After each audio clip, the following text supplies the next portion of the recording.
વરસાદની આગાહીને પગલે સાવલી ડેસર પંથકમાં વરસાદ વરસી રહ્યો છે।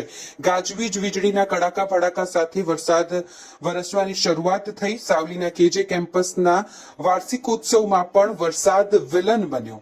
વરસાદને પગલે વીજળી ડૂલ થઈ, જેના કારણે નગરમાં અંધારપટ છવાયો। એરંડા, તુવેર, ઘઉં જેવા અનેક શિયાળુ પાકને નુકસાનની ભીતિ સેવાઈ રહી છે, જેના કારણે ખેડૂતો ચિંતિત બન્યા છે। શિયાળાના અંત સમયમાં વરસાદી માહોલ સર્જાયો, જેના કારણે ખાસ કરીને ખેડૂતોમાં ચિંતાનો માહોલ છે।